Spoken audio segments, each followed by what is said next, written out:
Donc, le cours de ce soir, ça va parler de Shavuot, bien sûr, et du secret du chiffre 3. Vous allez le voir, quel est le lien avec Shavuot et quel lien aussi avec, en réalité, ce qui se passe là, dans les heures qu'on est en train de faire ce cours en Israël. Et que, bien sûr, quand ça se passe en Israël, il ne faut pas oublier que ça nous touche à nous tous.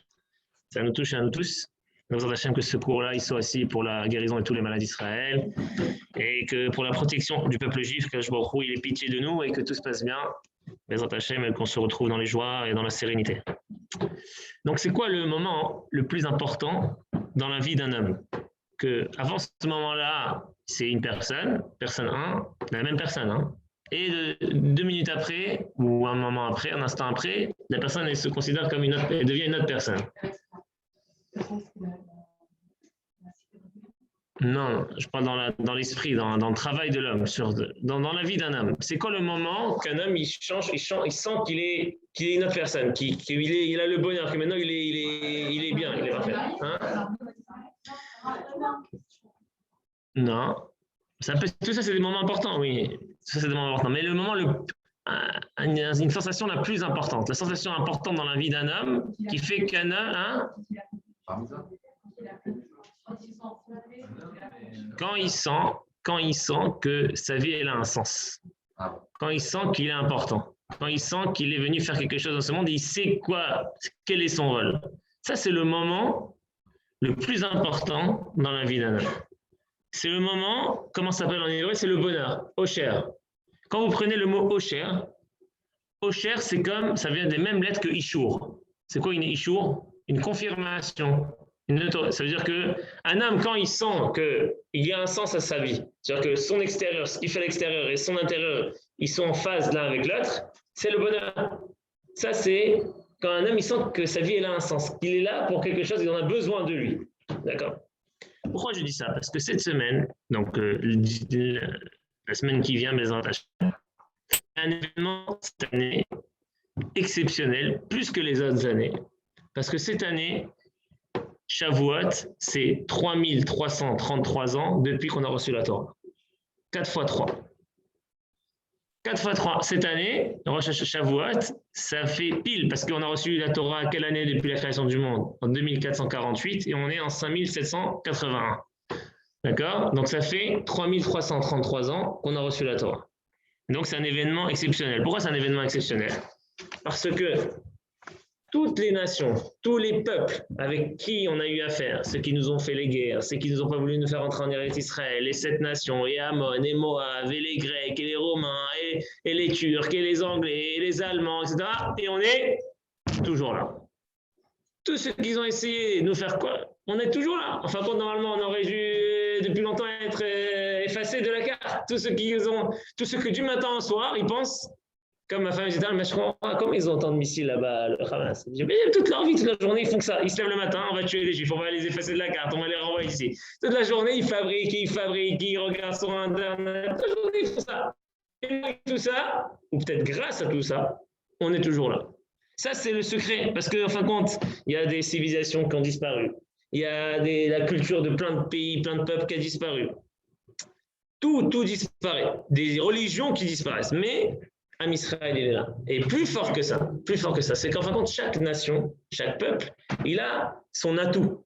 Il a un atout spirituel, il a un atout matériel, il a un atout, c'est que c'est sa terre, sa patrie, sa défense, son nombre. Je sais pas, la Chine, l'Inde, ils sont beaucoup, donc c'est leur force, l'autre c'est l'armée des États-Unis, l'autre c'est la France, le chômage, je sais pas. D'accord, chacun ses atouts, d'accord. Chacun ses atouts. Maintenant, Am Israël, le peuple juif, il a passé des milliers d'années sans l'atout principal d'une nation et d'un peuple, sans sa terre, en dehors de sa terre. Un peuple, normalement, ou des gens qui sont renvoyés de leur terre et qui vont être éparpillés dans le monde, ils disparaissent. Parce qu'ils vont prendre des habitudes du pays duquel ils habitent. Un, il va aller en Amérique, il va devenir américain, l'autre, il va devenir anglais. Et du coup, il ne reste plus les Juifs. Le seul peuple qui est pas beaucoup dans le nombre, qui est peu dans le nombre, qui a été dispersé dans tout le monde, dans le monde entier. Pendant plus de 1900 ans, Il est revenu aujourd'hui en Eretz Israël. Ce n'est pas encore la Géoula, mais c'est un processus. Et il a gardé la même Torah, les mêmes mitzvot, les mêmes lettres dans Sefer Torah, c'est les mêmes. Il n'y a pas une lettre qui a changé depuis 3333 ans. Et qu'ils étaient en 100 pays éparpillés. Et les lettres n'ont pas changé, c'est les mêmes lettres. C'est la même Torah. C'est quoi cette force-là? C'est quoi cette force de ce peuple? Bon, Rachem, vous savez, on a de la chance, on fait partie de ce peuple, ceux qui sont là. On fait partie de ce peuple. C'est une grande chance, c'est un grand mérite qu'on a. Normalement, c'est qui résiste? C'est qui résiste? Normalement, c'est le fort qui résiste. Mais avec le peuple juif, on voit que c'est le faible qui résiste. Chaque fois, c'est nous qui sommes faibles, on est massacrés, et dans les camps, et les exterminations, et l'inquisition, et les intifadas, et ce que tu veux. Et les juifs, on est toujours là. On est toujours premiers dans tout. D'accord? On peut essayer de nous éteindre, essayer ce qu'on veut, on est toujours là. Et qu'est-ce qui a gardé tout ça? C'est la Torah. La Torah, ce qu'on a reçu à 3333 ans, c'est ça qui nous a gardé, nous a donné cette force. On va voir comment. Alors, c'est facile de dire, là, moi, c'est facile, je vous dis ça, moi, je suis juif, je suis content, je suis fier d'être juif. Donc, bon, on est fier, on raconte, on est bon, on est bien, etc. Mais la force, c'est que c'est des goïs qui nous disent tout le temps qu'on est bon et qu'on est bien. Ou parce que, ou on les voit quand ils nous jalousent, ou ceux qui sont, on va dire, des gens normaux, d'accord, qui, quand on les a vus, là, ceux qui étaient là la semaine dernière, il y a 2-3 semaines, là, à Trocadéro, quand on entend des gars comme Ferry, là, ou comme Antoven, je ne sais pas, tous ceux-là qui ont parlé, certains qui ont très bien parlé, des gars qui ont très très bien parlé, tu vois que ces gens-là, ils ont compris que les juifs, et à l'autre Ferry, il faut voir ce discours-là de Luc Ferry, ceux qui ne l'ont pas vu. Moi, petit goy que je suis, etc. C'est des gens, des penseurs, d'accord? Où il y en a un très connu, très très connu de l'époque, qui s'appelle Mark Twain. Je ne sais pas si vous avez entendu parler de Mark Twain. En 1889, il a écrit en 1899, excusez-moi, il a écrit un livre sur les Juifs. Et lui, il écrit dans son livre que statistiquement,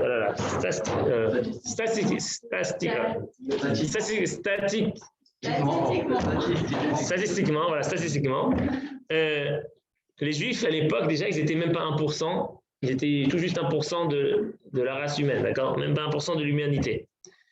Et il dit que la logique, normalement, c'est que les Juifs, on ne devrait pas parler d'eux. 1% de l'humanité, sur 7 milliards, 1%, tu n'en parles pas. Aujourd'hui, on est moins qu'1%, d'accord, de Juifs dans le monde. 0,1%, d'accord? C'est même pas... Et, comme on remarque tous, toujours on parle de nous. On parle pour le bien. Il y a 3 semaines, on disait Israël, les vaccins, les trucs et tout. Bad Bourla, les Juifs, le patron de la et quelques semaines après, ouais, Israël, il tue, Israël, l'armée.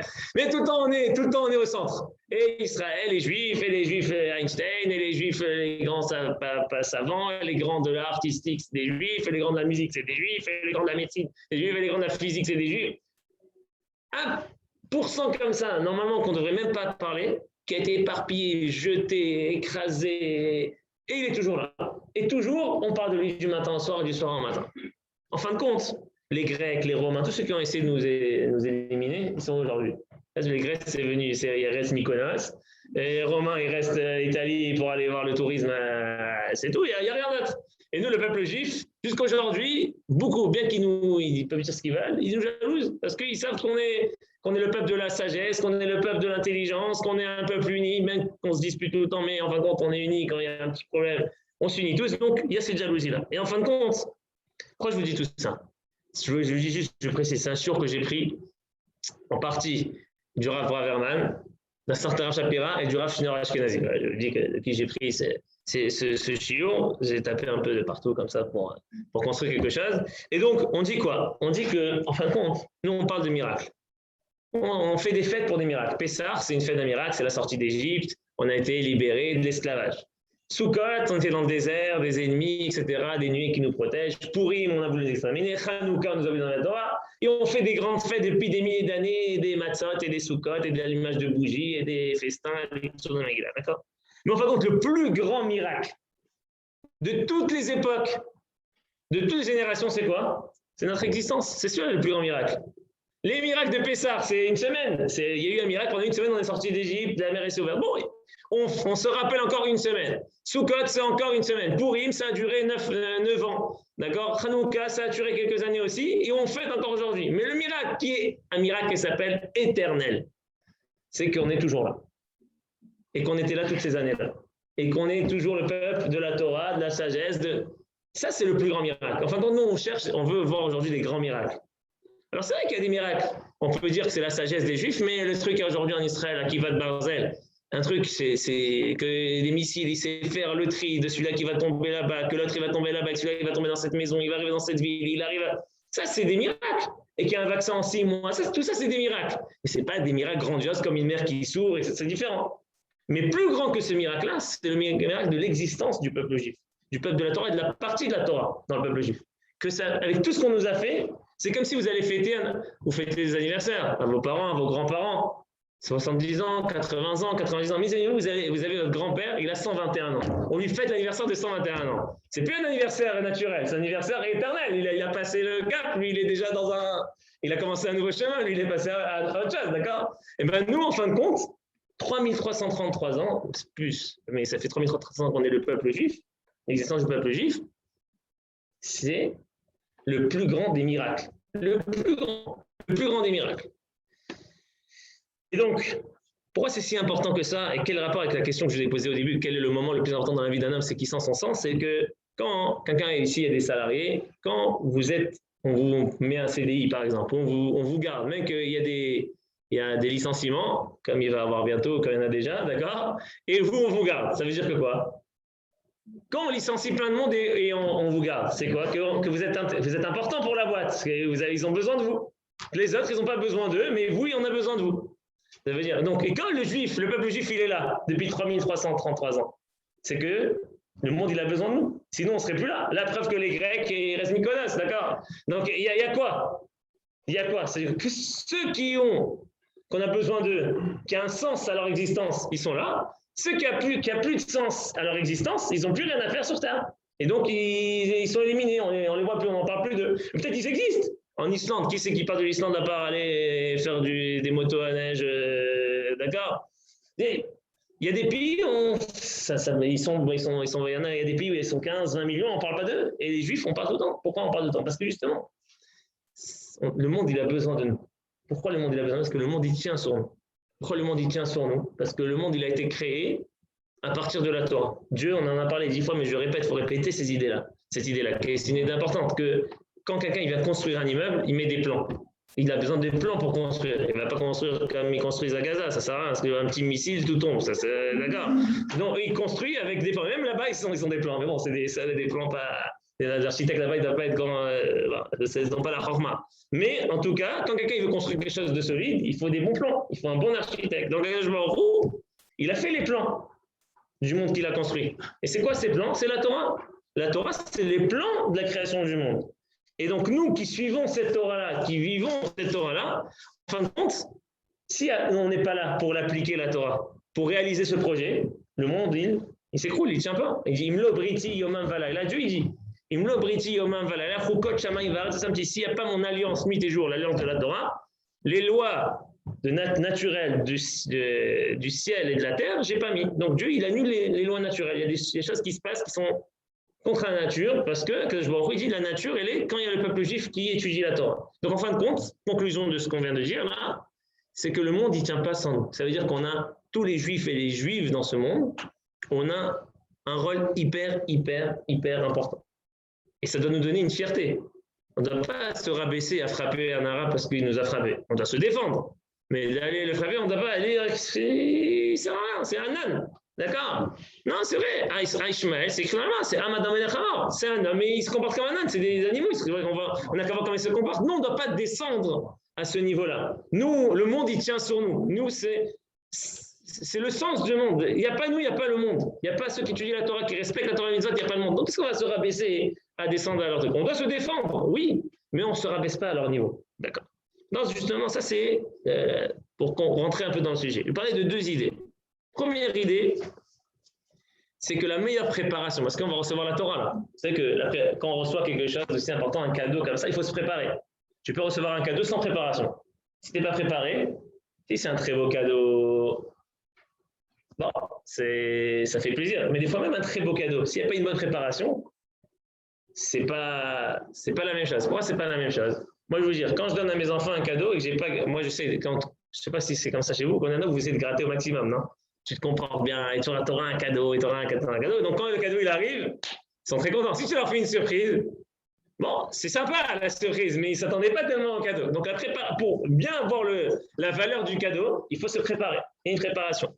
Il faut comprendre c'est quoi qu'on va traverser lundi soir. Lundi soir et la journée de dimanche soir, pardon, dimanche soir, la journée de lundi, c'est la journée du don de la Torah. Et je mets juste une petite parenthèse qui est importante pour toutes les fêtes, mais aussi pour Shavuot, qu'un chag, c'est quoi un chag? Oui, il y a une fête, Razak, mais un chag, ça vient du mot aussi machog. Machog, c'est une aiguille, c'est un cercle. Chag, ani chag, chouga.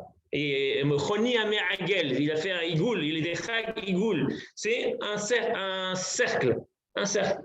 C'est un cercle qui revient à chaque fois. C'est-à-dire que chaque fête, là il y a Shavuot, on a reçu la Torah à l'époque, c'est un cycle qui revient. Donc, ça veut dire que la même influence qu'on a eue à l'époque de Shavuot du Jonathan, on va avoir la même influence. On reçoit la Torah à nouveau chaque année. Quand on dit on reçoit la Torah, on l'a déjà reçue. C'est quand on la reçoit à nouveau. Ça veut dire que chacun et chacune, il a besoin, je veux dire, les filles, ils n'ont pas l'étude de la Torah. Oui, ils n'ont pas l'étude de la Torah, les filles, mais ils soutiennent le monde de la Torah. Comment une femme, quand elle prie pour le peuple juif, quand elle prie pour les gens qui étudient la Torah, quand elle va se marier avec quelqu'un, elle va l'aider à aller étudier, à aller dans des cours, à apprendre à respecter la Torah et mitzvot qu'il doit expliquer, quand il va envoyer ses enfants à étudier la Torah. Tout ça, c'est des mérites énormes pour les femmes. Ça, c'est la partie de la Torah qu'ils ont reçue. Et les lois qui concernent les femmes, en plus de ça. Les hommes, ils ont l'obligation non seulement d'étudier la Torah, mais aussi de l'appliquer. D'accord? Et donc ça, on a besoin de moyens pour étudier, pour comprendre, parce que la Torah, des fois, on ne la comprend pas. C'est pas facile de comprendre la Torah. Il y a des choses très profondes et de bien comprendre le sens. Et bien, à Shavuot, on demande, c'est comme le Yom Kippour, comme le Rosh Hashanah, de la vie, on demande la vie spirituelle, on demande de Dieu qu'on ait envie d'étudier, qu'on ait le cœur et la sagesse et l'intelligence pour comprendre la Torah, pour pouvoir la diffuser, pour pouvoir la transmettre, pour pouvoir l'appliquer. Tout ça, c'est ce qu'on demande à Shavuot. Et pour ça, il faut une préparation. Une des meilleures préparations à avoir, c'est ce qu'on vient de dire ici. On vient de dire ici que quoi? Que un Israël, le peuple juif, c'est le monde, il ne peut pas sans le peuple juif. Et donc, on a une importance. Et bien, on doit se rappeler de ça, de se rentrer ça dans la tête, dans le cœur, et de nous le répéter, de venir avec une confiance en soi, que ce jour-là de Shavuot, c'est le jour qui a changé le monde et qui a changé la vie du peuple juif. Pourquoi ça change? Parce qu'avant ça, d'accord, Dieu nous a sortis d'Égypte. On est un peuple, mais il sert à quoi? Bon, on n'est plus esclaves maintenant, mais on va faire quoi? Bon, on va construire des maisons, on va travailler, on va aller en vacances. Il n'y a pas de sens à la vie. C'est quand qu'on a reçu le sens de notre vie, le peuple juif? Quand on a reçu le sens? C'est le jour de Shavuot. C'est là qu'on a compris qu'on sert à quelque chose, que le monde, il tient sur nous. Que Dieu, il attendait ce jour-là. C'est que c'est quel jour de l'année qu'on reçoit, quel jour du mois que la Torah a été donnée? Le 6 Sivan, le 7, c'est ça que ça dépend des années selon les mois, mais en tout cas, c'est le Yom HaShishi. On dit le 6e, Yom HaShishi Vaychul HaShamayim. C'est pas le 6e, pourquoi on dit le 6e? 6e jour, quand tu dis le 6e? Parce que le monde entier, il tremblait. Mais quand Dieu a créé le monde, il a dit, la condition, c'est qu'il y ait des gens qui l'étudient la Torah et qui l'appliquent. Tant qu'il n'y avait pas ces gens-là, de façon obligatoire, nos ancêtres, ils l'ont fait, mais de façon volontaire. Quand c'est forcé, c'est beaucoup plus compliqué. C'est ça que les femmes, souvent, ils aiment, mais c'est plus facile pour eux de venir dans les cours. Parce qu'ils n'ont pas l'obligation d'aller dans les cours pour étudier. Ce n'est pas l'étude obligatoire comme les hommes. Et bien, c'est beaucoup plus facile quand tu n'es pas obligé de faire, tu le fais de façon bénévole. Bah, moi, j'ai envie d'aller. Celui-là qui a l'obligation, bah, lui, il n'a pas tellement envie. C'est là que c'est plus compliqué. D'accord? Et donc, Am Israël, il a reçu, la Torah, il a compris les Shavuot, le sens de son existence. S'il n'y avait pas eu Shavuot, on n'est rien. Des gens comme vous savez qu'il y avait un rav qui s'appelait Rav Yosef. Rav Yosef, à l'époque de la Gemara. Et à Shavuot, il demandait, c'est des gens qui étaient simples, de manger du veau triplé, comme ça il l'appelle. Egla Mishoulechet. Je veux un veau triplé. Le veau, ça devait être un veau haut de gamme, de la très bonne viande. Pourquoi? Parce qu'il dit, s'il n'y avait pas Shavuot, s'il n'y avait pas le jour de Shavuot, Kama Yosef, Ika Beshoucha. Combien de Yosef il y a dans le marché? Il y a plein de Joseph dans le marché. Il y a plein de gens qui s'appellent Joseph et ils ne font rien de leur vie. Moi, s'il n'y avait pas Shavuot, s'il n'y avait pas la Torah, à quoi je sers? Qu'est-ce qui me différencie des autres Joseph qui sont au marché? Qui crient 1 kilo de tomates, 1 euro. Quelle est la différence entre moi et eux? La différence entre moi et eux, c'est que moi, j'ai un sens à ma vie, un sens important, pas juste de gagner ma vie et gagner. J'ai un sens, le monde, il tient sur moi. Dieu, il attend de moi quelque chose. Je suis un exemple pour les nations, je suis un exemple pour les peuples. Ça, c'est le jour de Shavuot.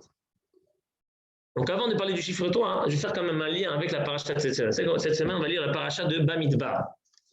Bamidbar, c'est quoi le Midbar? C'est le désert. Très bien. Pourquoi ce livre s'appelle Bamidbar? Parce que c'est l'histoire des peuples juifs dans le désert. Bereshit, c'est la création du monde, nos ancêtres. Shemot, c'est l'Égypte. La sortie d'Égypte. Vaikra, c'est le Mishkan, le tabernacle, le travail dans le tabernacle. Et Bamidbar, c'est l'histoire du peuple juif dans le désert. Par contre, vous remarquerez que ce livre de Bamidbar, je ne sais pas si vous savez, ce livre de Bamidbar, et surtout la paracha de Bamidbar, on dit qu'on la lit chaque fois, toujours on la lit avant Shavuot. Toujours on lit Bamidbar avant Shavuot. Vous regardez dans tous les calendriers de toutes les années, Bamidbar, il se lit le Shabbat juste avant Shavuot. Toujours. Pourquoi? Il n'y a rien de spécial dans cette paracha. Il y a quoi dans cette paracha? Qu'est-ce qu'il y a dans cette paracha? Ceux qui ont vu la paracha, je ne sais pas si vous vous rappelez peut-être l'année dernière. Qu'est-ce qu'il y a dans cette paracha? Il n'y a rien de spécial. Il n'y a ni des malédictions comme la semaine dernière. Il n'y a ni Cohen, il n'y a ni histoire de folie. Il y a le nombre, les comptes du peuple juif. Une fois on les compte et comment ils sont placés. Lui, il est placé là-bas, là, il est placé là-bas. C'est ça, toute la paracha, c'est une répétition. Et lui, cette tribu-là, ils étaient combien? Ils étaient comme ça. D'accord? Et donc, c'est une paracha qui parle de chiffres. C'est du chiffre. On aime le chiffre, les juifs, non? C'est du chiffre, d'accord? Et donc, une année après la sortie d'Égypte, le premier, après qu'ils ont construit le Mishkan, Hachem, il a demandé à Moshe de compter le peuple juif. C'est quoi de compter? Ils ont compté tous les hommes de l'âge de 20 ans à 60 ans. Et il y a eu un nombre de 603 000, excusez-moi, 550 000 juifs. 603 550 juifs.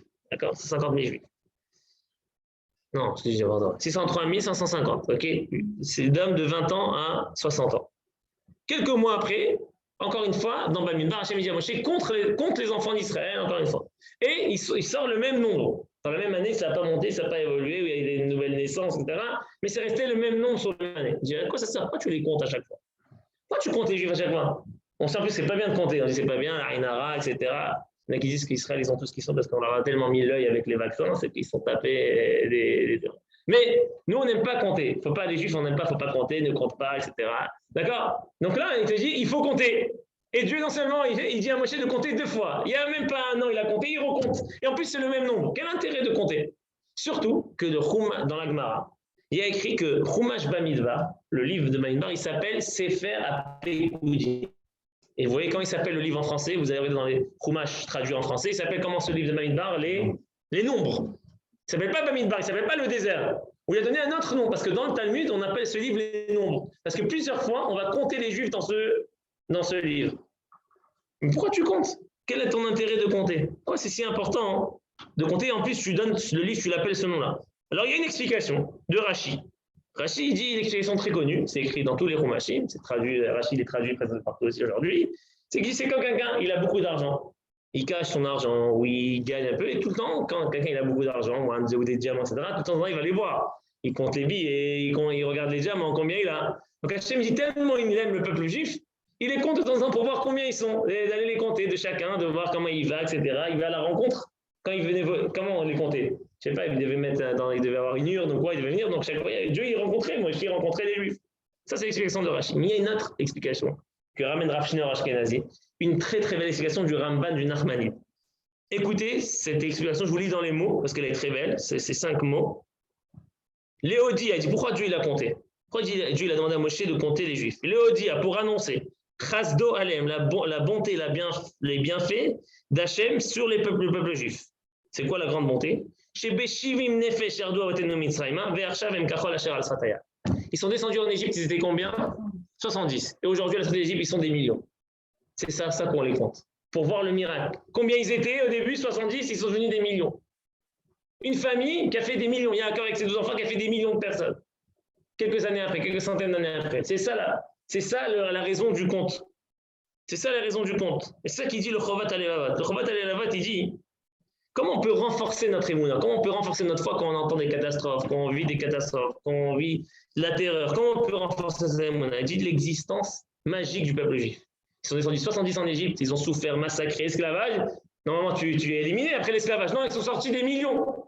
Comme la poussière qui est au bord de la mer. Des millions et des millions et des millions. Comment c'est possible?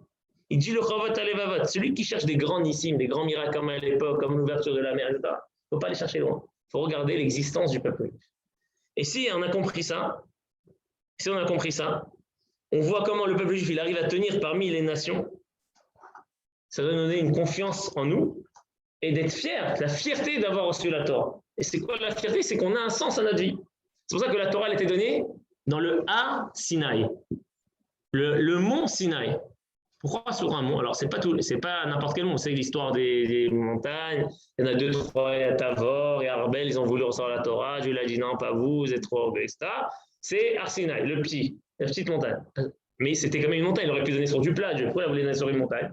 Parce qu'il faut un peu de fierté quand même. Pas trop de fierté, l'arrogance à la Macron, mais un peu de fierté. Je suis un juif, j'ai reçu la Torah, Dieu il m'a parlé. C'est le seul peuple à qui Dieu il a parlé. Ils ont entendu, des millions de personnes ont entendu Dieu leur parler. Et ça, je ne peux pas dire, ah oui, il y en a, c'est faux, c'est du mytho. Non, c'est pas du mytho. Pourquoi c'est pas du mytho? Parce qu'il y a 600 000 personnes, il y a 3 300 qui l'ont vu. Pas 600 000, il y a des millions de personnes. Et eux, ils ont transmis à leurs enfants. C'est pas un truc que tu dis, oui, il y a un prophète, il est venu, il nous a dit, Il n'y a pas eu un prophète qui a dit à 2, 3 personnes, à 100 personnes, à 1000 personnes. Il y a eu un Dieu qui a parlé à des millions de personnes. Le monde a tremblé. Tout le monde était au courant de ce qui s'est passé.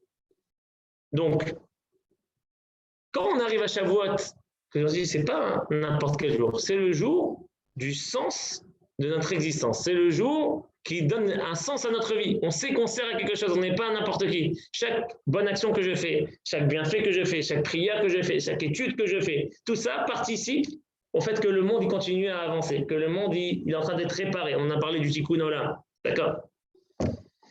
Et donc, ça c'est l'importance. C'est quand on a compris ça, on a compris comment arriver à la fête de Shavuot. La fête de Shavuot, c'est le plus grand cadeau qu'on a pu recevoir.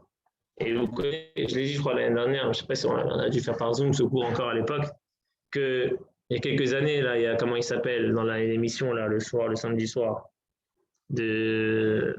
on n'est pas couché, là. Il y avait, voilà, ok, il y avait un Boujna, d'accord, Michel Boujna, là, le petit Tunisien sympathique, d'accord. Lui, il a dit, mais je ne comprends pas, pourquoi les Juifs, on nous embête tout le temps, qu'est-ce qu'on leur a fait, ils nous tuent, et Alimi, et trucs, on n'a rien fait, on est gentil avec eux, on les aime, ils nous embêtent, et tout, ils ne comprenaient pas. Et là, il y a un goy, Monsieur Moix, qui lui répond, il y a une vidéo, il faut la voir, je suis sûr que vous l'avez vue, mais c'est bien à revoir, et il lui dit, quoi, Monsieur Bougin, vous ne savez pas pourquoi? Moi, je vais vous dire pourquoi. Parce que vous avez dans vos mains le plus beau cadeau du monde. Toute la sagesse, l'intelligence, le Talmud, les lois, le comportement, l'histoire la plus riche du monde. Il vous jalouse, c'est tout simple, il vous jalouse. Il faut avoir cette fierté-là. Le problème, c'est que les goïs, ils savent qu'on doit être fiers, et nous-mêmes, les Juifs, on se rabaisse à aller frapper des gens dans la rue, ou aller voler, arnaquer, etc.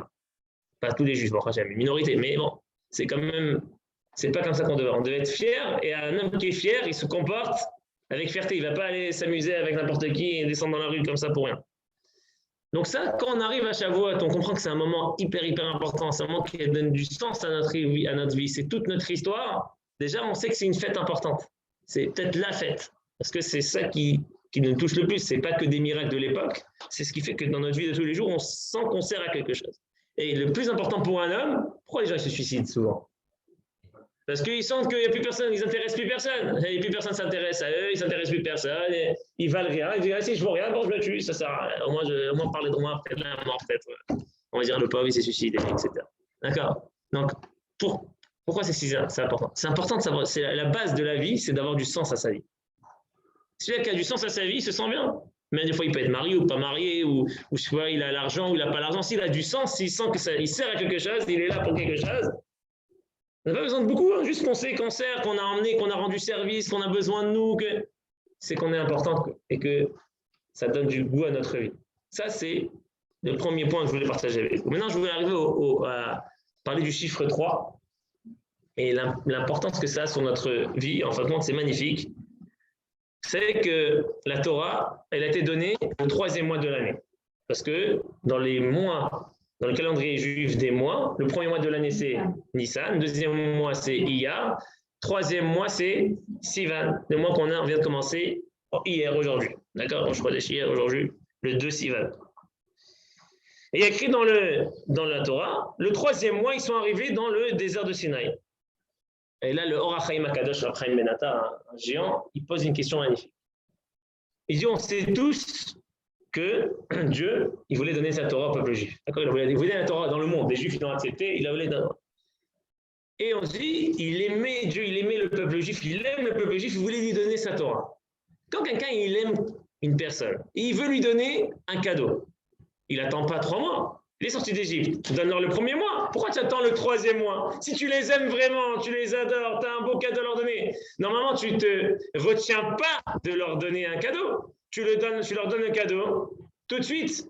Pourquoi Akadosh Baruch Hu, il a attendu la 3e année, le 3e mois? Pourquoi il n'a pas donné la Torah tout de suite? Dis-leur, si tu es si roché qu'un amoureux, il aime son amoureuse, d'accord? Il veut lui offrir un cadeau. Il a le cadeau en main, il ne va pas attendre 3 mois, il va lui donner tout de suite. Il ne se retient pas, c'est quand vous achetez un cadeau à quelqu'un que vous aimez, vous le cachez tout, vous attendez juste le moment pour le donner. Vous ne dites pas, j'attends le mois prochain, encore dans 2 mois.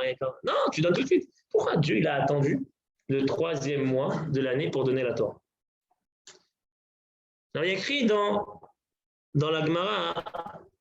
Alors c'est vrai que, alors on peut dire non, on pourrait dire, c'est une question, ça rajoute un peu dans la question, on pourrait dire qu'à Kadesh Baruch Hu, il y avait le peuple juif, il était en chemin dans le désert, et il fallait arriver au mont Sinaï. Ça prend du temps, ça prend 3 mois, des millions de personnes qui vont ça prend 3 mois. Mais là, ici, il dit le Rachem Akadosh, mais n'importe quoi. Eliezer, le serviteur d'Abraham, quand Dieu il voulait qu'il aille vite chercher Rivka, il lui a fait Kfitzat Haderech, il lui a fait sauter le chemin. Tu peux faire sauter le chemin aux Juifs aussi, c'est pas où tu leur ramènes le cadeau, tu n'es pas obligé de les amener. Tu trouves une solution. Pourquoi t'attends 3 mois? Qu'est-ce qu'il y a le 3e mois de l'année? Qu'est-ce qu'il y a? Alors, il y a une Gemara dans Shabbat, page 88, qui dit quelque chose d'exceptionnel. Il y avait un qui s'appelait Galilée, l'autre qu'on connaît, hein, qui a dit à Rav Chizda. Il lui a dit Torah chez Birtav Meshuleshet. La Torah écrite, elle est triplée. Pourquoi la Torah écrite est triplée? Parce que la Torah, les 5 livres, Nevi'im, les prophètes, et les Ktuvim et les écrits. La Torah orale, la Torah chez Baal Pé, elle est triplée aussi. Il y a Midrash, les Midrash, la Halacha, la loi, et la Haggadah, les histoires. Le peuple juif, il est triplé. Il y a Cohen, Lévi et Israël.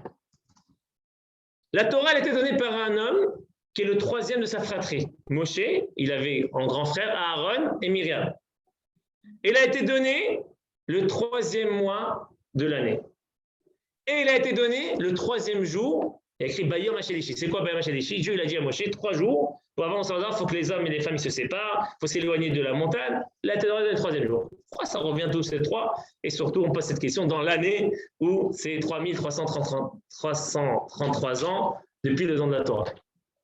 S'il y a des questions, à la fin, n'hésitez pas à la fin du jour de me les poser. Il fait quoi ce chiffre 3 ici? Surtout qu'on sait qu'il y a un Dieu, d'accord? Il y a une Torah, il y a un peuple. D'où revient le chiffre 3 ici? Alors, le chiffre 3, il représente la paix. Je vais expliquer pourquoi. Il représente la paix, l'apaisement, la synergie qui est entre des personnes différentes. Pourquoi ça? Parce que un, il représente quoi? La force, la dictature. Quand il y a un qui décide, c'est la dictature. Quand il y a deux avis, toujours, c'est des histoires. Il y a le 3 qui vient et qui apaise tout. Comment il apaise tout? Normalement, il n'apaise pas. Normalement, il va trancher. Il va dire c'est ou lui qui a raison ou l'autre. Mais quand tu dis qu'il y en a un qui a raison et l'autre qui a tort, ça fait des histoires. Il y en a un qui va sortir qui n'est pas content dans l'histoire. Donc comment le 3e, il apaise et il fait la paix? Pourquoi le 3, ça représente le shalom, ça représente la paix? Alors il y a un exemple qu'on donne tous les matins dans la tfila. Dans la Mishnah, juste avant de commencer la tfila, on dit je vous traduis. Quand il y a 2 versets dans la Torah qui se contredisent, on a un verset qui dit A, un verset qui dit B, contradiction. C'est qui a raison? Lequel verset? C'est la même, c'est la Torah de Dieu. Yavo Akatou Vashlishi va venir un 3e verset et il va régler le problème. Mais comment il va régler? Il va dire qu'il y en a un qui a raison à 14, ça reste un problème. Il y en a un qui va être déçu, il y en a un qui va dire c'est pas vrai. Comme dans un jugement. Tu vas dire lui il a tort, lui il a raison, ben, il y en a un qui n'est pas content. Donc il faut trouver une solution. Comment le 3e verset, il arrange la chose? Alors il y a un exemple par rapport au don de la Torah. Il y a écrit dans la Torah, il y a écrit Vayered Hashem al Arsinaï el Roshar. Dieu est descendu. Vayered Hashem, Dieu est descendu al Arsinaï sur le mont Sinaï, sur la tête de la colline pour donner la Torah. Il est descendu, écrit. Dieu est descendu. Vayered Hashem al Har Sinaï. Et il y a un autre verset dans la Torah, toujours, qui nous dit Mina Shamaim, du ciel, Ishmiacha et Kolo. Du ciel, il t'a fait entendre sa voix. Je comprends, il est descendu sur la montagne Sinaï ou du ciel, il t'a fait entendre sa voix? Contradiction. Est-ce que Dieu est descendu sur le mont Sinaï pour nous donner la Torah ou c'est du ciel qui nous a fait entendre sa voix? C'est deux versets dans la Torah, ce n'est pas une explication. C'est deux versets, deux psukim. La même Torah, Moshe qui l'a écrit, une fois Moshe il dit, c'est la parole de Dieu qui dit, Dieu il est descendu sur la colline de Sinaï, et une fois il dit, Dieu il vous a parlé du ciel. Alors là intervient le troisième verset. Qu'est-ce qu'il dit le troisième verset? Le troisième verset il dit, Ki mina shammaim dibarti imachem. Hachem il dit, c'est du ciel que je vous ai parlé. Pourquoi il se répète encore une fois? Pourquoi Dieu dit du ciel que je vous ai parlé? Il dit la Gemara, Melamed, ça vient t'apprendre.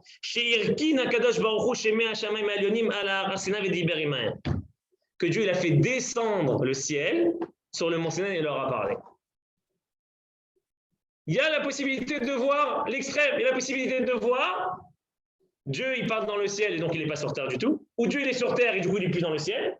Qu'est-ce que nous dit la Torah? Il y a un autre verset qui dit non, Dieu il est descendu. Il n'a pas descendu, il a fait descendre le ciel et il nous a parlé du ciel, mais il était toujours dans le ciel, mais il a fait descendre sur terre. Vous avez compris? Du coup, c'est plus une contradiction. Il y a un troisième verset qui, au lieu de dire qu'il y a un qui est faux, un qui est vrai, il dit les deux ils sont vrais. Dieu il a fait descendre le ciel sur terre et il nous a parlé. Vous allez voir que d'accord, c'est bon, c'est mignon. Quel rapport avec nous? Le seul moyen, parce que le ciel et la terre, ça marche ou c'est des extrêmes? Ça marche pas. Quel rapport entre le ciel et la terre? C'est différent. La terre, on peut être dessus. Le ciel, c'est du, je sais pas si c'est liquide ou je sais pas comment on va dire. C'est pas quelque chose de palpable. C'est quoi le ciel et la terre? On peut pas comment on peut concilier, comment on peut lier le ciel et la terre? Ils nous disent, nos chacham, ils disent, nos sages, le seul moyen, c'est de faire des actions physiques qu'on élève. Je vais donner un exemple. Et je vais expliquer. Que Akadosh Baruch Hu, il n'est pas toujours en haut, il est aussi en bas, et que l'homme n'est pas fait que pour rester en bas, il peut aussi monter. Ça veut dire que Dieu, il peut descendre à un moment sur terre, et l'homme, il a la possibilité de monter. Comment l'homme, il a la possibilité de monter? De faire des actions, même de manger par exemple, et faire une bracha avant, faire une bracha après, et d'élever cette chose matérielle en la rendant spirituelle. Donc j'ai pris quelque chose qui est a priori l'extrême, qui n'a aucun rapport avec le ciel, mais je l'ai élevé, je l'ai rendu spirituel. Ça, c'est la force de la Torah. Et je vais donner un exemple plus fort que ça, pour que vous compreniez un peu comment ça se fait. C'est que des fois, un homme, il peut dire, moi, j'arrive pas à monter, j'arrive pas à réussir. Faut pas abandonner, parce que l'homme, il a la possibilité, la capacité de monter très, très haut. Comme Dieu, il a la capacité, et on nous a créés à son image, Dieu, il se dit, je descends sur terre vers l'homme, c'est qu'on a la possibilité, nous aussi, de monter vers Akadosh Baruch. Le défi du judaïsme, c'est justement de résoudre cette contradiction qui est entre le ciel et la terre, entre Akadosh Baruch Hu qui est spirituel et que nous on est matériel, physique. Dieu il est illimité, nous on est limité. On a une neshama qui veut tout le temps la spiritualité, on a un corps qui veut tout le temps le matériel, le physique et les plaisirs et le kiff. Dieu il veut l'esprit, l'homme il veut de la matière. Il y a deux solutions à cela. Il y a toutes les religions du monde, que ce soit les catholiques, chrétiens, bouddhistes, qui vous voulez, les musulmans, islamistes, je sais pas, ce que vous voulez. Eux, ils ont dit, c'est pas possible. Il y a deux solutions. Ils ont dit, il y a ou la solution de tous, de faire que du spirituel, ou la solution de faire que du matériel. Par exemple, les sœurs, les frères, les pères, tout ce que vous voulez, d'accord? Eux, ils s'interdisent tout. Ni on se marie, ni on a des enfants, ni on va à la plage, ni on est dans des couvents fermés. C'est ça, spirituel, que spirituel. Et ça fait un moment, ça explose. Après, on entend des infos, des trucs bizarres qui se passent dans des trucs comme ça. D'accord? Ça, c'est le côté extrême. C'est impossible. Un homme ne peut pas tenir que dans le spirituel. C'est impossible. L'homme, il est matériel. Il a du spirituel, il ne peut pas tenir que dans le spirituel. Mais les autres religions disent non, il y a le ciel, là, il y a la terre, le Seigneur, etc. Donc, il y a ça d'un côté. D'un côté, c'est tous les interdits. On s'interdit. C'est très grave de toucher une femme, c'est très grave de toucher un homme, c'est très grave c'est très grave de manger ça, c'est très grave d'aller là-bas, faut pas. Et les autres, comme ils en peuvent plus, leurs copains, leurs amis, qu'est-ce qu'ils disent? Ben non, on fait que du kiff. On tue, et on vole, et on viole, et on fait que ça. Il n'y a pas de chemin du milieu. Il n'y a pas un moment où tu peux trouver un truc au milieu. Ben, ça, c'est la Torah. Ça, c'est Shavuot. Shavuot, c'est quoi Shavuot? C'est qu'on a pris la solution du milieu. C'est quoi la solution du milieu? C'est qu'on a dit, il y a le ciel, il y a le spirituel, mais il y a aussi le matériel. Il faut les concilier. On ne peut pas dire le spirituel, c'est une extrême. Ça ne marche pas. Tu ne peux pas vivre que dans la spiritualité. Tu ne peux pas vivre que dans la matérialité. Il faut trouver un chemin au milieu. C'est quoi ce chemin au milieu? Tu prends la matérialité et tu l'élèves dans la spiritualité. C'est quoi? Ça veut dire que ce grand jour-là, c'est le jour où on a dit, justement, on comprend le sens dans le monde. Parce que je m'en fous, pourquoi Dieu a fait descendre l'homme sur terre? Parce que dans la Kabbalah, il y a écrit, dans le Zohar, il y a écrit que les Nitzotzot à Elohim, l'endroit où il y a le plus d'étincelles spirituelles, c'est dans ce monde-ci. C'est pas dans le monde en haut. Dans le monde ici, c'est l'endroit où il y a le plus d'étincelles spirituellement. Des choses à réparer, des choses à arranger, à améliorer, à s'associer avec Akadosh Baruch Hu. Et donc, Dieu, il nous a mis ici dans ce monde-là pour qu'on apprend, et c'est ça le but du judaïsme, d'apprendre à vivre avec Akadosh Baruch Hu. Comment ramener Dieu dans notre vie de tous les jours. Le judaïsme, il a transformé le corps de l'homme en associé à Akadosh Baruch Hu. Et les envies, les désirs, c'est pas un ennemi, c'est la mission de l'homme. C'est une création de Akadosh Baruch Hu. Il veut que l'homme, il prend son corps, il le rattache à la source de la sainteté, à la première source qui est Akadosh Baruch Hu. Et là, on va comprendre quel est le grand secret de ce jour-là de Shavuot et quel est le rapport avec le 3. On a déjà compris, c'est comme ça qu'on comprend. C'est quoi le 3? Le 3, il y a deux versets qui se contredisent, il y a deux extrêmes, le ciel et la terre. Nous, on va prendre le matériel, la terre, et on va l'élever. C'est ça le 3. C'est la paix. On fait la paix entre le ciel et la terre. Chaque mitzvah que vous faites, là, vous êtes là en train d'étudier, d'écouter un cours, vous faites quelque chose de fou. Vous faites la paix entre le ciel et la terre. On est en train de faire tous la paix entre les deux. C'est comprendre. On est là, on est matériel, on écoute, on voit, etc. Des paroles de Torah qu'on m'a transmis, que je transmets, d'accord? Et du coup, on élève notre matérialité vers le ciel. On s'élève. On est à un moment d'élévation spirituelle, à un moindre niveau, mais c'est une élévation quand même. Et donc, on a fait la paix actuellement, on est en train de faire la paix entre le ciel et la terre. C'est ça le 3. Il y a le, comme on a dit, il y a le ciel. Il y a la terre, il y a le spirituel, le matériel, il y a le troisième, chose qui vient, qui relie les deux, qui fait la paix entre le ciel et la terre. Et là, on va comprendre ce grand jour-là de Shavuot. Parce que normalement, Shavuot, on a dit, c'est le don de la Torah. C'est ce qui nous a donné le sens de la vie. On a compris pourquoi on est là, etc. La Torah, c'est que du spirituel ou pas? Non, la Torah, c'est que du spirituel. Il n'y a pas de matière dans la Torah, normalement. Et donc, cette fête-là de Kippour, de Shavuot, normalement, on aurait dû la fêter comme Kippour. Parce qu'à Kippour aussi, on a reçu la Torah. Vous savez que la deuxième table de la loi, toute la Torah qu'on a aujourd'hui, c'est un autre sujet à part entière. Normalement, on devrait faire Shavuot à Kippour, pas Shavuot, parce que la vraie Torah qu'on a aujourd'hui, c'est la deuxième table de la loi. Les premières ont été cassées. On a reçu la deuxième table de la loi à Kippour. C'est vrai que c'est le grand pardon que Dieu a pardonné. Mais Kippour, qui est le deuxième don de la Torah, est-ce qu'on fait la fête, on mange, les cheesecakes et les glaces et tout? Non. On est là, ni on mange, ni on boit, ni on met du cuir, ni on se lave le visage, ni on sort de la synagogue du matin. Non, on Shavuot, le don de la Torah, le jour le plus spécial. On devrait faire une fête fermée plus que Kippour. Toute la Torah, tu es assis à la synagogue toute la journée, tu étudies, prière, Torah, ni tu vas manger, ni tu parles à personne. C'est ça la fête de la Torah. Et non. La seule fête, c'est qu'il y a une grande discussion dans l'Agma. Est-ce que les fêtes, toutes les fêtes de l'année, est-ce qu'on doit faire que du spirituel dans ces fêtes ou que du matériel? Est-ce qu'on doit manger et faire des kiffs pendant les fêtes? Les Sfarades, on aime faire du kiff, mais bon, est-ce que c'est basé sur quelque chose ou c'est nous, on a dit on veut kiffer, on a dit les fêtes, c'est les vacances, on kiffe? Ou il y a quelque chose, une source derrière ça? Alors il y a une Gemara qui dit comme ça. Rabbi Eliezer, il dit, c'est la Gemara dans le traité Psachim. Il dit En la Adam beyom tov, o ochel, o shote, o yoshev veshone. Un homme, à Yom Tov, où il boit, il mange, où il étudie, il est assis, où il est assis, il étudie. Rabbi Yoshua, il dit, Chatzi achila veshtia, Chatzi bet midrash. Rabbi Yoshua, il dit, moitié de la journée tu étudies, moitié de la journée tu bois et tu manges. Il faut partager la fête. La fête, c'est moitié Torah, moitié spirituelle, moitié matériel, moitié physique. Amar Rabbi Yochanan, shneem mikra echad darshu. Rabbi Yochanan, il dit, les deux, ils ont étudié le même verset. Ça veut dire quoi? Rabbi Eliezer, il écrit Atzeret Yelachem, ça sera un jour d'arrêt, Atzeret Lachem Elokecha. Il y a un verset qui dit, ce jour-là, ça va être un Atzeret. Atzeret, on a dit la semaine dernière, on rappelait, on a dit c'est un jour d'arrêt avec Hachem. Un jour on se retrouve avec Hachem. Mais il y a un autre qui dit Atzeret Yelachem, ça sera un Atzeret, un jour d'arrêt pour vous.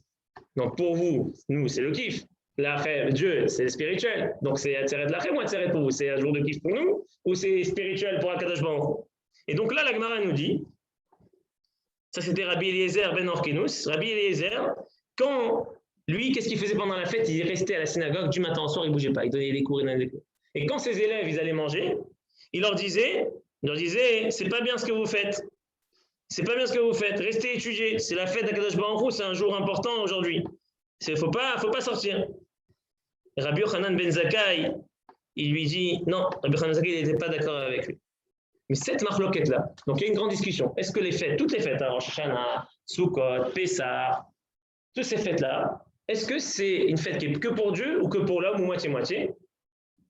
Il y en a qui dit c'est que pour l'homme, il y en a qui dit, ou que pour Dieu, pardon, que pour Dieu, il y en a qui dit c'est moitié Dieu, moitié l'homme. Mais il y a une fête où tout le monde est d'accord que c'est que du kiff, que du plaisir. C'est des glaces, des cheesecakes et de la viande. D'accord? C'est quoi? Shavuot. Shavuot, que ce soit Rabbi Eliezer, que ce soit tout le monde, il dit, on ferme les livres, on laisse tomber la synagogue et on va manger, kiffer, s'éclater, danser, s'amuser. Bien sûr, dans le respect de la Torah et des mitzvot, d'accord? Et on ne comprend pas. Normalement, quand on vient recevoir la Torah, c'est un truc spirituel, c'est pas un truc qu'on va... toute la fête de Shavuot aujourd'hui, c'est des cheesecakes et des glaces et des crêpes et des... C'est pas que ça, hein? Je vais expliquer. C'est pas le cours, je vais expliquer après. Alors, qu'est-ce qui s'est passé sur la... Pourquoi c'est comme ça ce jour-là? Non, vous devez déjà donner la réponse. D'après ce que je vous ai dit, vous avez déjà la réponse. Je vais la dire quand même. On a expliqué que Shavuot, c'est quoi? Pesach et Sukkot, je vais renforcer la question et comme ça on va comprendre mieux la réponse. Non, qu'est-ce qui s'est passé à Pesach? C'est nos corps qui ont été sauvés, c'est vrai? C'est nos corps qui ont été sauvés, on était esclaves. À Purim, qu'est-ce qui s'est passé? C'est nos corps qui ont été sauvés. À Sukkot, c'est nos corps qui ont été protégés dans le désert par les nuées. Et qu'est-ce qu'on fait dans ces fêtes-là? On mange la matzah, on mange dans la soukha, on fait des choses matérielles, des plaisirs matériels. Shavuot, c'est une fête que c'est pas nos corps qui ont été sauvés, pas nos âmes qui ont été sauvées. C'est un cadeau, c'est un jour où on a reçu le sens de notre vie, etc. Normalement, on devrait quoi?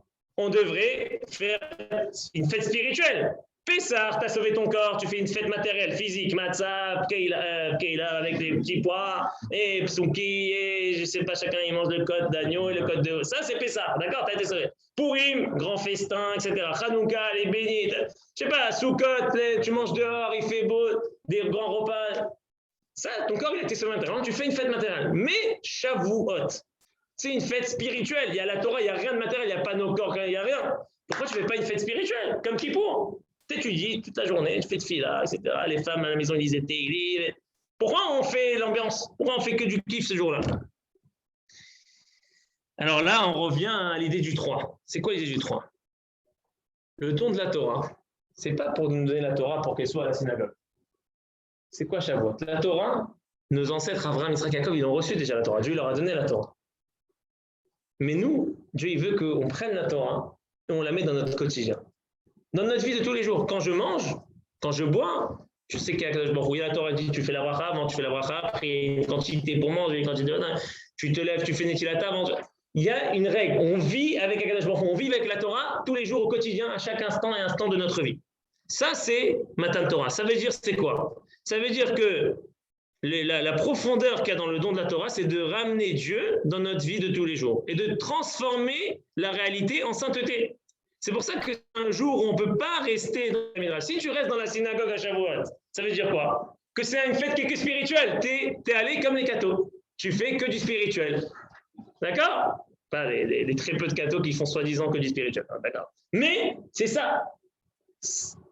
Donc, tu n'es pas du tout dans le but de la fête. Le but de cette fête, c'est quoi? C'est de dire, je prends Akadosh Baruch Hu, je prends la Torah et je la ramène à l'homme. Et l'homme, je le ramène à Akadosh Baruch Hu. Comment? En élevant la matière. Pas en disant la matière c'est l'extrême, c'est interdit, c'est spirituel. Pardon. Ouais, la matière c'est l'extrême, c'est interdit, nous on n'est que spirituel. Ça marche pas. Ça c'est équipe quand tu dois demander pardon, quand tu te sens mal, etc. Tu fais un jeûne. Ça. Mais sinon, si l'idée de la Torah c'est quoi?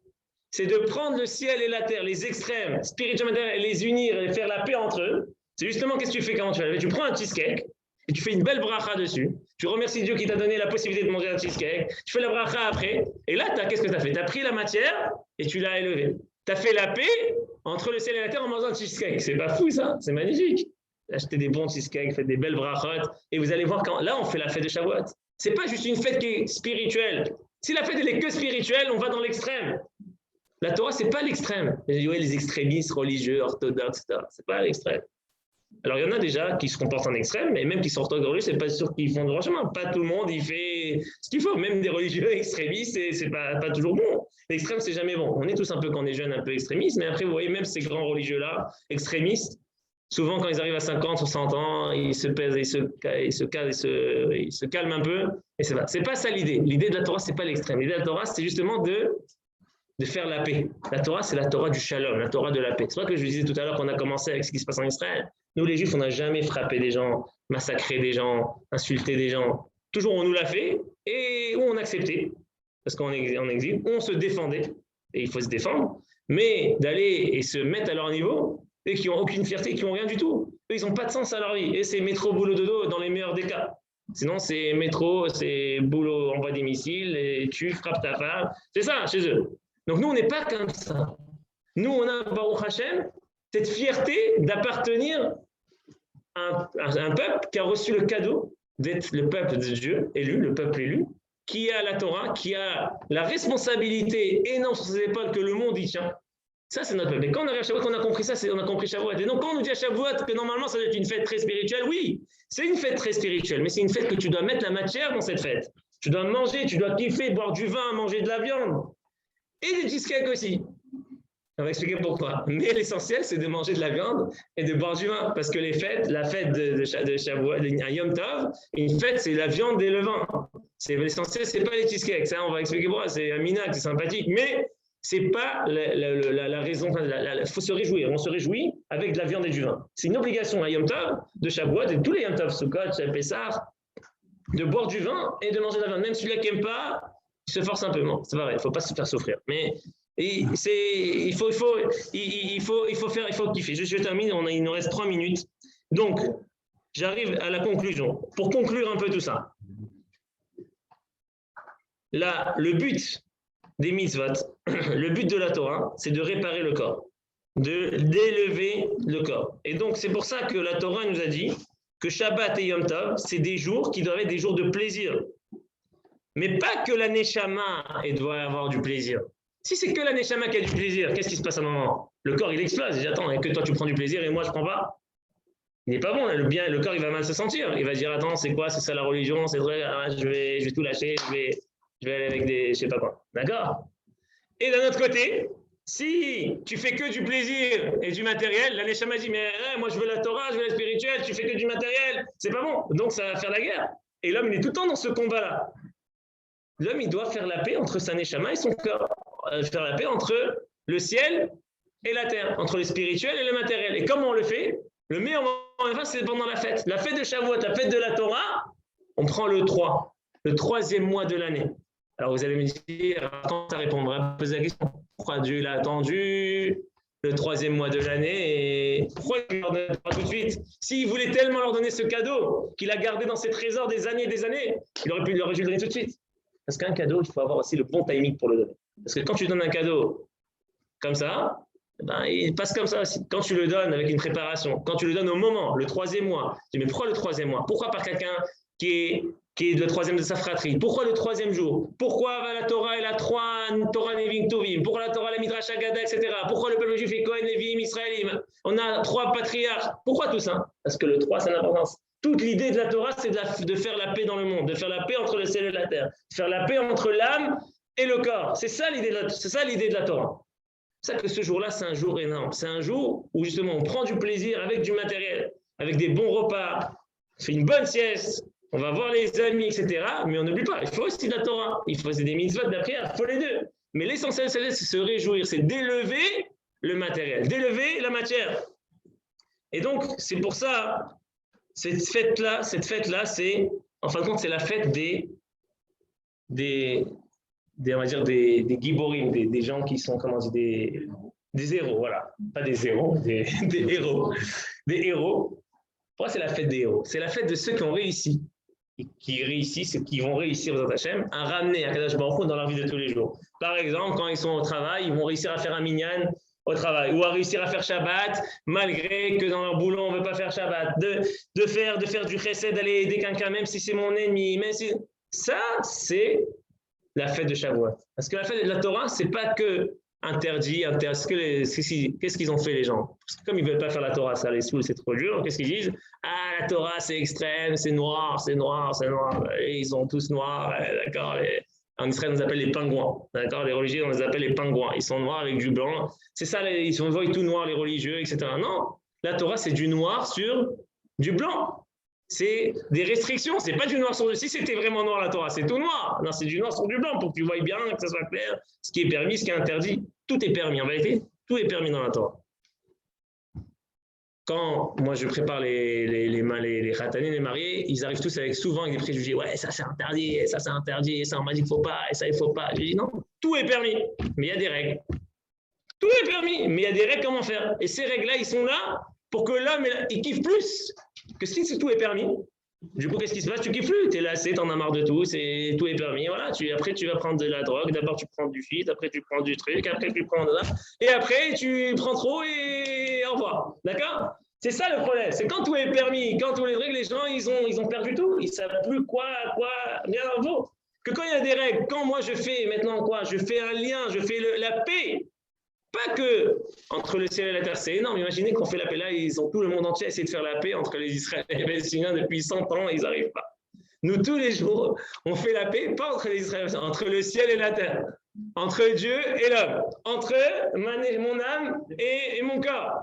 Et ils sont en train d'essayer de faire la paix entre je ne sais pas qui et qui. D'accord? Qui c'est qui a raison? Qui c'est qui doit être fier? Qui c'est qui doit être heureux? Si pas nous. On a un jour là dans l'année, et en France en plus on a 2 jours. D'accord, on a 2 jours qu'on ne va pas écouter des informations, pas de voir des vidéos de Gaza, pas de trucs, on va être tranquille à la maison, à la synagogue, on va étudier, manger, dormir, etc. Et on va être à Kadosh Baruch Hu le jour où on a compris le sens de notre existence. On a compris qu'on sert à quelque chose. Que si on est là, 3333 ans après, que tous nos ennemis qui ont essayé de nous faire du mal et tout, on les entend plus ou presque plus, ou s'ils ne sont pas morts déjà, comme la Grèce, comme on a dit, il reste Mykonos, c'est tout, sinon il n'y a plus rien. Ou comme l'Allemagne qui est malade, comme la France, tous ces pays-là, et les Romains, les Italiens, ils sont malades, ils sont pas bien, d'accord? Et Israël, elle est malade aussi. Israël, aujourd'hui, c'est pas le Mashiach, c'est pas la Géoula, c'est un État où il y a beaucoup de Juifs, d'accord? Tous ces pays-là, tout ça, ça tient. Mais pourquoi ça? Qui c'est qui tient le plus? C'est nous. Pourquoi on tient le plus? Parce qu'on a dit quand quelqu'un il n'est pas viré de son travail, quand tout le monde est licencié, c'est qu'on veut de lui, on est content de son travail. Donc si on est là aujourd'hui, jusqu'à 3333 ans, même que ça va mal, et on pourrait dire c'est déprimant, et c'est vrai que c'est déprimant, ça fait de la peine de voir tout ce qu'on voit, et on est en stress, on n'est pas tranquille, on est inquiet, on dort moins bien la nuit, sur ceux qui ont de la famille, ceux qui connaissent, etc. C'est vrai, mais si Dieu nous a emmenés ici, c'est pas pour tout casser. Si on est là, 3333 après, c'est qu'on est là pour éternellement. Comme on l'a dit, c'est comme faire un anniversaire à un gars qui a 121 ans. C'est éternel, c'est fini, il a passé un cap. Et bien nous, c'est ça. Ça, c'est la grande journée de Shavuot. Et c'est ça le secret du chiffre 3. Le chiffre 3, c'est la paix. Ça représente la paix. La paix entre l'homme et Akadosh Baruch Hu. Entre l'homme, son âme et son corps. Entre le ciel et la terre. C'est ça Shavuot. C'est pas que Shavuot, c'est une fête. On ne fait pas que de la spiritualité. Au contraire, on met un maximum de matériel, un maximum de gras, de fromage, de calories, etc. Et de vin pour justement élever. Plus tu manges, plus tu as des choses à élever. D'accord? C'est pour ça que même qu'on est au régime, on va faire attention. Même qu'on est au régime, on va faire attention. Donc, j'espère que vous avez compris l'idée. Je trouve que c'est un très beau chiot que